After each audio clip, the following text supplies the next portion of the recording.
Hello students, आप सभी कैसे हैं? मैं उम्मीद करती हूँ कि आप सभी बिल्कुल ठीक होंगे और पढ़ाई में अच्छा कर रहे होंगे।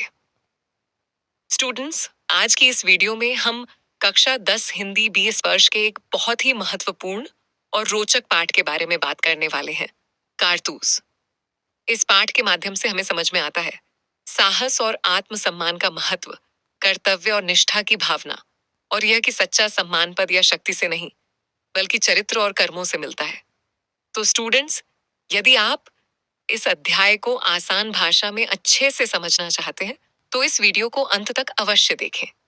यदि वीडियो पसंद आए तो लाइक करें, शेयर करें और चैनल को सब्सक्राइब करना बिल्कुल न भूलें।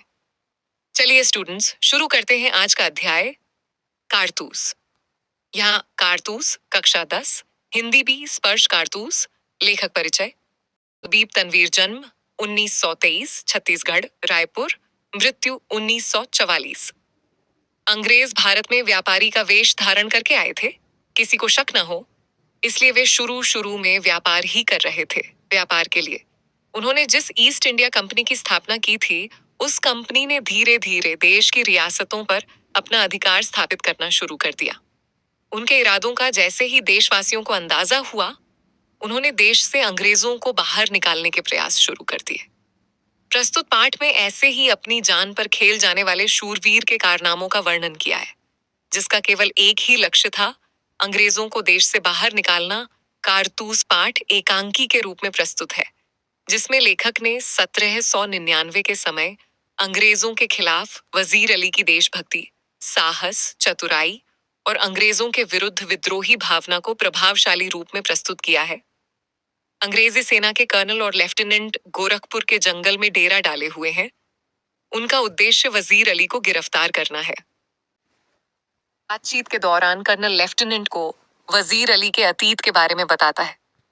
कर्नल बताता है कि आसिफ उद्दौला अवध के नवाब थे, लेकिन उनके कोई पुत्र नहीं थे। इसी कारण सादत अली को यह विश्वास था कि वही अवध का शासक बनेगा।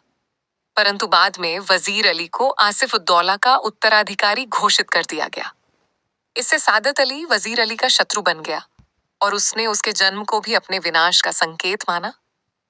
वजीर अली केवल 5 महीने तक शासक रह सका।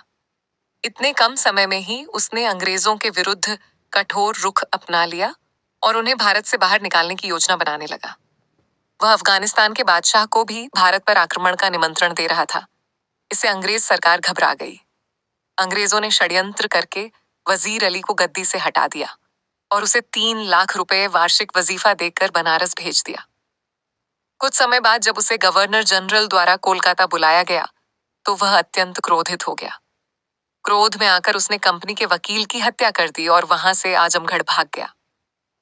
कर्नल यह भी बताता है कि वजीर अली अत्यंत चतुर, साहसी और जांबाज योद्धा है, जिसे पकड़ना आसान नहीं है।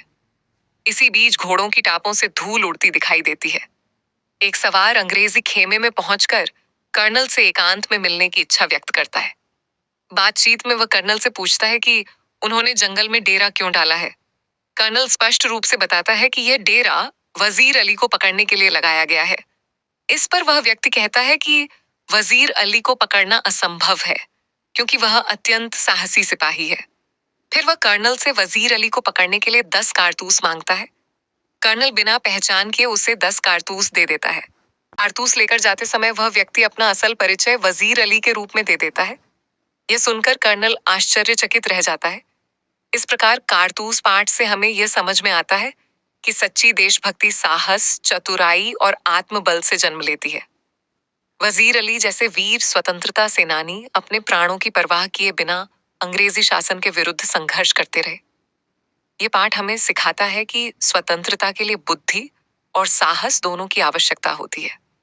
साथ ही यह भी स्पष्ट होता है कि अत्याचारी सत्ता कितनी ही शक्तिशाली क्यों न हो, लेकिन देश प्रेम और दृढ़ संकल्प के सामने वह टिक नहीं सकती। उम्मीद करती हूँ स्टूडेंट्स, आपको यह पाठ अच्छी तरह समझ में आया होगा और यह सार आपको परीक्षा की दृष्टि से उपयोगी लगा होगा।